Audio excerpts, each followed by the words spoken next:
మన ప్రభువును రక్షకుడైన యేసుక్రీస్తు వారి శ్రేష్టమైన నామంలో ఈ గృహకుడి కుడి వచ్చిన మీ అందరూ కూడా నా హృదయపూర్వకంగా తెలియజేస్తున్నాను. దేవుని మీద ఆశీర్వదించును గాక.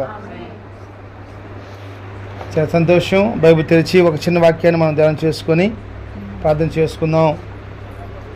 యోహాను సువార్త 11వ అధ్యాయము 26వ వాక్యాన్ని ఒక్కసారి మనం చదువుకుందాం.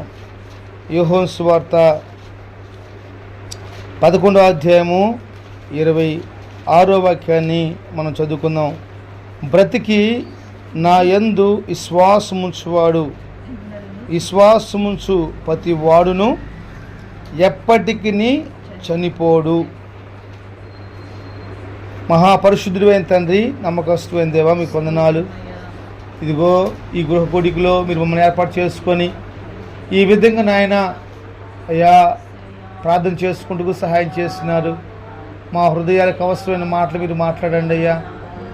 అయ్యా మా జీవితాలకు అవసరమైన మాటలు మీరు మాట్లాడండి. మా కుటుంబాలకు అవసరమైన మాటలు మీరు మాట్లాడండి. పరలోకానికి ఉపయోగకరమైన మాటలు మీరు మాట్లాడండి. వాక్యానికి వ్యతిరేకంగా పనిచేస్తున్న ప్రతి దురాత్మక శక్తులను బంధించండి. ప్రజలకు వెనుకలిగిన చెవులను అర్థం చేసుకున్న మాసం దయచేయమని యేసు నామములో ప్రార్థన చేస్తున్నాను తండ్రి. ఆమేన్. చెప్తాం, అందరం చెప్తామా? దగ్గర చెప్పండి. రైట్. హల్లెలూయా. సంతోషం. దేవుని వాక్యం మనకేం బోధిస్తుందంటే, బ్రతికి నా యందు విశ్వాసముంచువాడు ఎన్నటికి చనిపోడు.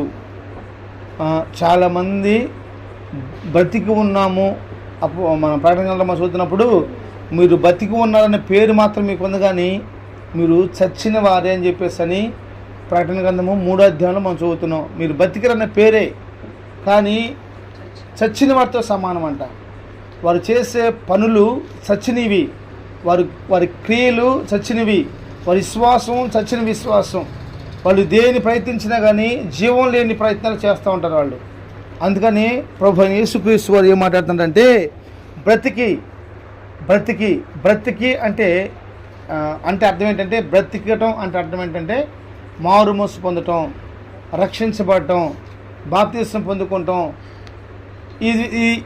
ఈ పనులు చేసినప్పుడే ఆ వ్యక్తి బతుకుతాడని చెప్పేసి అని దేవుని వాక్యం సెలవిస్తుందన్నమాట. బ్రతికి అంటే ఏంటంటే మారు మనసు పొందటం, రక్షించబడటం, బాప్తిసం తీసుకుంటాం, సహవాసం కలవటం, ప్రభు శరీరం తినటం, ప్రభు రక్తం త్రాగటం. సో ప్రార్థనలో ఎడతెగగా ఉండటం, దాన్నే బ్రతికిన వాళ్ళు చేసే పనులు, బతకాలి అనుకున్న వాళ్ళు చేసే పనులు. హల్లెలూయా.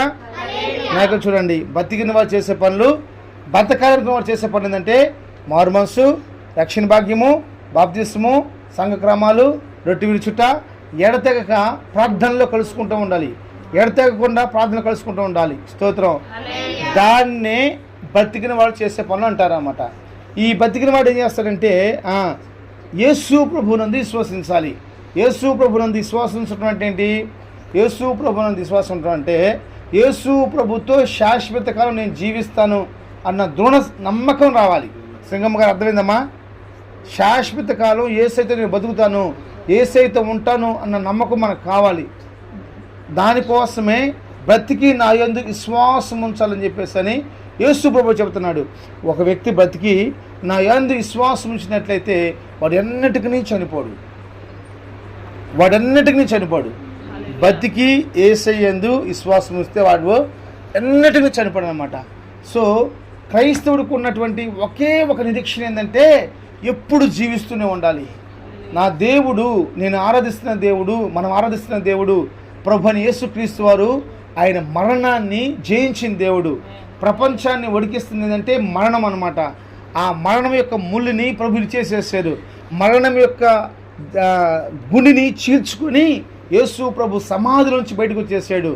భూప్రపంచంలో ఇప్పటి వరకు కొన్ని కోట్ల మంది పుట్టి చనిపోయారు, కానీ అందరి సమాధులు, కొంతమంది కాల్చివేయబడ్డారు, కొంతమంది గుట్టల్లో, చెట్లల్లో, దీవుల్లో ఎలా చనిపోయారో తెలియదు, కొంతమంది బూడ్చబడ్డారు, కొంతమంది సమాధి చేయబడ్డారు.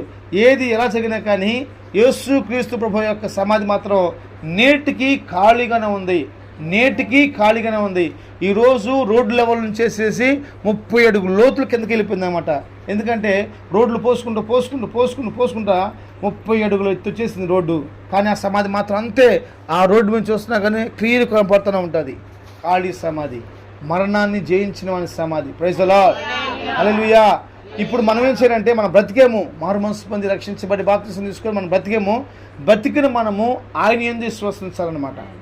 ఆయన యందు విశ్వసిస్తే ఎన్నటికీ చనిపోం. ఆమె చెప్పాలి, మనం ఎన్నటికీ చనిపోం. ఇది సత్యం. క్రైస్తవ నిరీక్షణ ఇది. క్రైస్తవుడు శాశ్వత కాలం నిరీక్షణ ఏంటంటే, మనము యేసు ప్రభుతో యుగములు ఏలాలి. ఇదే బైబిల్ చెప్పిద్ది. నా శరీరం తిని నా రక్తం త్రాగువాడు నిత్యజీవం కలిగిన వాడు, వాడిని అంత తిన్నాను నేను లేపుతానని ప్రభు మాట్లాడతాడు. హల్లెలూయా. ఇప్పుడు ఈ యొక్క నా పాఠం యొక్క అంశం ఏంటంటే, మనం శాశ్వత కాలం బతకాలి. మనం శాశ్వత కాలం బతకాలి. ఈ భూమిలో బతికే 50 సంవత్సరాలు 60 సంవత్సరాలు జీవితం అనుకుంటే ఎలాగైనా బతకవచ్చు. పందులు బతుకుతున్నాయి, కుక్కలు బతుకుతున్నాయి, ఎడ్లు బతుకుతున్నాయి. వాటికంటే ఇంకా శ్రేష్టకరంగా మనం బతకవచ్చు. కానీ అది కాదు కావాల్సింది. ఏం కావాలంటే మనము శాశ్వత కాలం బ్రతకాలి. అది ప్రాముఖ్యమైన విషయం. ఇప్పుడు పొద్దున లేచినాక ఒక పక్షి లేచి ఎగిరిపోతూ ఉంటుంది. ఎక్కడికి పోయిందంటే దానికి ఎక్కడ ఆహారం ఉందో తెలియదు. ఒక పక్షి పొద్దున్న లేచి తన గూట్ల నుంచి బయటకు వస్తుంది, వచ్చేసి ఎక్కడికి పోయిందో తెలియదు. ఎందుకంటే దానికి ఆహారం ఎక్కడ దొరికిందో తెలియదు.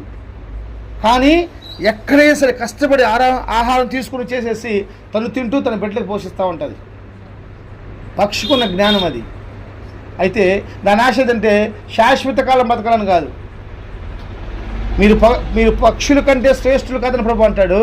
మనము శాశ్వత కాలం బతకాలి. అందుకని దేవుడు భూలోకానికి వచ్చాడు, అవమానించబడ్డాడు, సిలువ వేయబడ్డాడు. 3 మేకుల మధ్య, భూమికి ఆకాశానికి మధ్య సిలువ వేయబడి ఏలాడి తీయబడ్డాడు. అనాదిగా మిగిలిపోయాడు. సిలువ మరణం చెందాడు, సమాధి చేయబడ్డాడు. మూడు దినాన మరణాన్ని జయించి సజీవుడిగా సంచరించాడు. ప్రైజ్ ది లార్డ్, హల్లెలూయా. ఎందుకంటే మనం శాశ్వత కాలం బ్రతకాలి. ఆయన ఉద్దేశం ఏంటంటే మనం శాశ్వత కాలం బ్రతకాలి. ఈరోజు నేను చెప్పే ఒక మాట ఏంటంటే, మనం శాశ్వత కాలం బ్రతకాలంటే ఏం చేయాలి? మనం శాశ్వత కాలం బ్రతకాలంటే ఏం చేయాలి? ఇది చాలా ప్రాముఖ్యం. మనం నేర్చుకోవాల్సిన విషయం అదే. ఆయన విశ్వాసం ఉంచటం. ఓకే, దేవునికి స్తోత్రం. అయితే మనం శాశ్వత కాలం బ్రతకాలంటే బైబిల్ చెప్పిందంటే 5వ అధ్యాయము 29 వచ్చిన చదువుమా. 5వ అధ్యాయం 29 వచ్చిన చదవండి త్వరగా. మేలు చేసిన వారు జీవ పునరుద్ధానమును, కీడు చేసిన వారు తీర్పు పునరుద్ధానమును బయటికి వచ్చేదారు. చాలు. బైబిల్ చెప్పిందంటే సమాధిలోంచి వాళ్ళు బయటకు వస్తారంట. ఎలా వస్తారు? వాళ్ళు ఎలాగైనా రాని మేలు చేసిన వాళ్ళేమో జీవ పునరుద్ధానానికి వెళ్తారంట, కీడు చేసిన వాళ్ళేమో తీర్పు పునరుద్ధానానికి వెళ్తారంట. మేలు చేసిన వాళ్ళు దేనికి వెళ్తారు? మేలు చేయుట. మనం శాశ్వత కాలం బ్రతకాలంటే మేలు చేయాలంట, ఇంకేం లేదు. మేలు చేస్తే జీవ పునరుద్ధానంలో మనం ఉంటాం. శాశ్వత కాలం మనం బ్రతకాలంటే మేలు చేయాలి, మేలు చేయాలి, మేలు చేయాలి. బైబిల్ ఏం చెప్పిద్ది? 3వ అధ్యాయం 11వ వచ్చిన రోమపత్రికలో ఉంది, చదవండి. రోమపత్రిక 3వ అధ్యాయం 11వ వచ్చిన. మేలు చేయవాడు ఒక్కడైనను లేడు, మేలు చేయవాడు ఒక్కడు లేడు, ఒక్కడైనను లేడు. చదువుమా. 3:12. అందరూ త్రోవ తప్పి ఏకముగా పనికి మాలిన వారైరి. అబ్బా, అందరం దూరం తప్పి ఏకంగా పనికి మాలిన అయిపోయారంట. మేలు చేయవాడు ఒక్కడు లేడు, ఒక్కడైనా లేడు. అంటే దేవుని ప్రణాళిక ఏంటంటే, ఒక మనిషి శాశ్వత కాలం బ్రతకాలని దేవుని ప్రణాళిక. ఈ దేవుని ప్రణాళిక శాశ్వత కాలం బతకడం నెరవేర్చబడాలంటే మేలు చేసేవాడు కావాలి. బైబిల్ చెప్పింది అందరూ పనికిమాలిన అయిపోయారంట. పనికిమాలిన పనులు చేసుకుంటూ అదే కట్టనుకున్నారు వాళ్ళు. అదే కట్టనుకొని దేవుని చిత్తమా, దేవునికి ఇష్టమా అని ఆలోచించకుండా వాళ్ళు పనికిమాలిన అయిపోయారంట. ఆ పనికిమాలిన పనులు చేసుకున్నారు కాబట్టి వాళ్ళు ఏమైపోతున్నారు తెలుసా? మేలు చేయటం మర్చిపోతున్నారు. మేలు చేయట్లా. మేలు చేసేవాడు లేడు, ఒక్కడే లేడు. ప్రపంచానికి తీర్పు తెచ్చమంటే బలి తీరుతారు మనోళ్ళు. ప్రపంచానికి తీర్పు తెచ్చండి అంటే బలి తీరుతారు. రూల్స్ మాట్లాడమంటే బలి రూల్స్ మాట్లాడతారు, తీర్పు తీరుస్తారు. 100 మందికైనా సలహాలు ఇస్తూ ఉంటారు, 100 మందికైనా సలహాలు ఇస్తారు, కానీ మేలు మాత్రం చేయరు. అర్థమవుతుందా? మేలు చేసేవారు మాత్రమే శాశ్వత కాలం బతుకుతారు, జీవపునరుద్ధానంలో ఉంటారు. నువ్వు మేలు చేయని పక్షాన నిశ్చయంగా కీడు చేసిన వాడు అవుతావు. అందుకని అపోస్తలుడైన పౌలు అంటాడు, మేలు చేయాలన్న ఆశ నాలో ఉంది, కానీ చేయకుండా కీడు చేస్తున్నాను. హృదయంలో మేలు చేయాలని ఆశ ఉంది, బయటకు వచ్చేలాగా చేయలేకపోతున్నారంట. నా హృదయం అయితే మేలు చేయాలని ఆశ బహుగా ఉంది, కానీ నేను మేలు చేయలేకపోతున్నాను, చేయకుండా కీడు చేస్తున్నాను ప్రభు అపోస్తలుడైన పౌలు మాట్లాడుతూ ఉన్నాడు. అంటే అర్థమైంది తెలుసా? మేలు చేసేవాళ్ళు కావాలి, మేలు చేసే తరం కావాలి, మేలు చేసే వాళ్ళకి మనం మార్చబడాలి. ఎప్పుడైతే మనం మేలు చేయడం స్టార్ట్ చేస్తామో అప్పుడు ఏమవుతుంది చెప్పండి అమ్మా? మేలు చేస్తే ఏమవుతాం? మనం శాశ్వత కాలం బతుకుతాము. మేలు చేస్తే శాశ్వత కాలం బతుకుతాము. ఇప్పుడు నేను చెప్పే మాట ఏంటంటే, మేలు చేయటం అంటే ఏంటి? మేలు చేయటం అంటే ఏంటంటే, క్రిస్మస్ పండుగ రాగానే దుప్పట్లు పంచాలి, సంక్రాంతి పండుగ రాగానే చీరలు పంచాలి, వరద రాగానే ఎవరికన్నా పులిహోర అన్నం వండి పెట్టాలి. చాలామంది ఇదే మేలు అనుకుంటున్నారు. ఆ పులిహారం వండి పెట్టిన డబ్బులు లంచం చేసిన డబ్బులు, అవి లంచం తీసుకున్న డబ్బులు. దుప్పట్లు కొని పెట్టిన డబ్బులు ఏంటి? మోసం చేసిన డబ్బులు అవి. చీరలు పంచిన డబ్బులు ఏంటి? వడ్డీలు తీసుకొని అక్రమ సంపాదనతో పంచిపెడుతున్నారు వాళ్ళు. వృధా కష్టం చేసింది కాదు. అంటే చాలామంది కష్టం చేసేవాళ్ళు కూడా ఉన్నారు, కానీ కొంతమంది ఇలాగనే ఉన్నారు. వ్యర్థం వచ్చిన వాటిని పుణ్యం కోసం వాడని చెప్పి అనుకుంటూ ఉన్నారు. దేవుని వాక్యం బలంగా బోధిస్తున్న సత్యం తెలుసా? మనం శాశ్వత కాలం బ్రతకాలంటే ఏం చేయాలి? మేలు చేయాలి. మేలు చేసేవాళ్ళు అక్కడ కూడా లేడు. మనం మేలు చేయడం అంటే ఏంటి? అవన్నీ చేయకూడదు కదా. చీరలు పంచకూడదా, దుప్పట్లు పంచకూడదా, వరదొత్తే పులిహార పంచకూడదు అంటే ఇవన్నీ పంచాలి, చేయాలి. కానీ విషయం ఏంటంటే, మేలు చేయడం అంటే ఏంటి?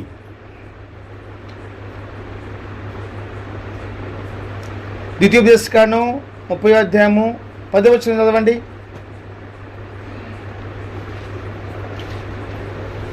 ద్వితీయోపదేశకాండం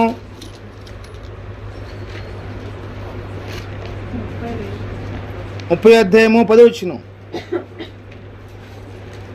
త్వరగా.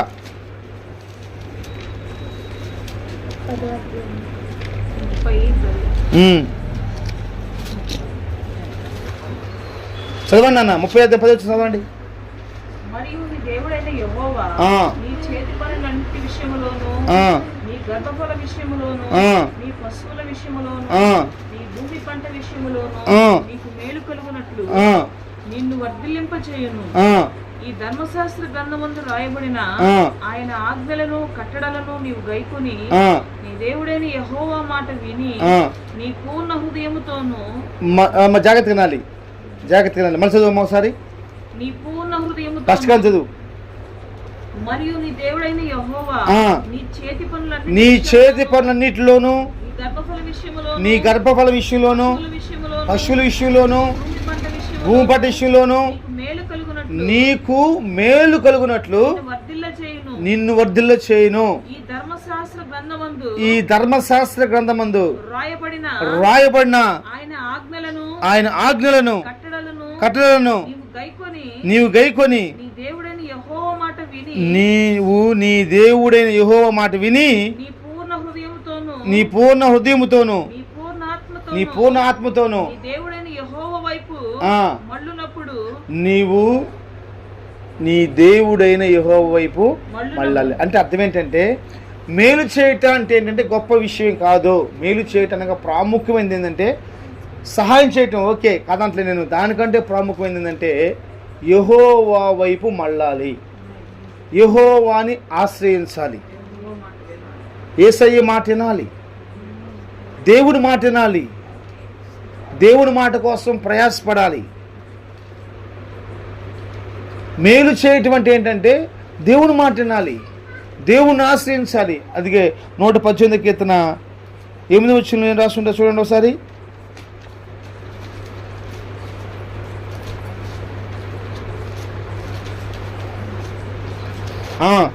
మనుషులను నమ్ముకుంట కంటే యెహోవాను ఆశ్రయించటం మేలు, రాజులను నమ్ముకుంట కంటే యెహోవాను ఆశ్రయించటం మేలు. అంటే మనుషుల కంటే రాజుల కంటే కూడా యెహోవాను ఆశ్రయించటం మేలు.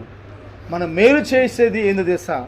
మేలు చేయటం అంటే అర్థం ఏంటంటే దేవుని మాట వినాలి, దేవుణ్ణి ఆశ్రయించాలి, దేవుణ్ణి ఆరాధించాలి, పూర్ణ బలంతో పూర్ణాత్మతో ఆరాధించాలి.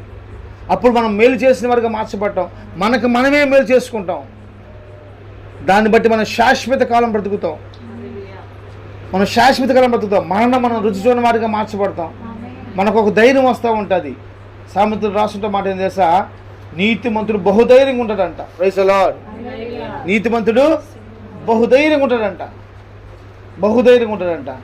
కాబట్టి దేవుని బిడ్డలారా, దేవుని సేవ నేను చెప్పే మాట ఏంటంటే మనం శాశ్వత కాలం బతకాలని దేవుని యొక్క నిత్య ప్రణాళిక ఉంది, దేవుని యొక్క నిత్య ఆలోచన ఉంది. నిశ్చయంగా మనం శాశ్వత కాలం బతకాలంటే ఏం చేయాలి? మేలు చేయాలి, మేలు చేయాలి. అందరూ పనిమాల పనులు చేసేసి ఏమైపోతున్నారు? మేలు చేసేవాడు ఒక్కడ కూడా లేకుండా పోతున్నాడు. మేలు చేయటం అంటే ఏంటి? యేసు ప్రభువుని నమ్ముకుంటాం, యేసు ప్రభువుని ఆశ్రయించటం, యేసు ప్రభువుని ఆరాధించటం, యేసు ప్రభు మాట వినటం. ఎప్పుడైతే ఈ పనులు మనం చేస్తూ ఉంటామో మన కుటుంబంలో జీవం ఉంటుంది, చచ్చిన స్థితి ఉండదు. అందుకనే మనం చదువుకున్నట్లు ద్వితీయోపదేశకాండము 35 వచనంలో ఏమని రాస్తున్నాడు? చేతుల పనుల విషయంలోనూ, భూపట్ల విషయంలోనూ, గర్భఫల విషయంలోనూ ప్రతి దానిలో దేవుడు మనకు మేలు చేస్తాడంట, దేవుడు మనకు మేలు చేస్తాడంట. హల్లెలూయా. కాబట్టి మనం శాశ్వత కాలం బతుకుదముగాక, శాశ్వత కాలం బతుకుదముగాక. ఈ కుటుంబానికి ఇక్కడ చేరిన వారు నిశ్చయంగా శాశ్వత కాలం బతుకుదుగాక. దేవుడి మాటను ఆశీర్వదించునుగాక. ఆమేన్.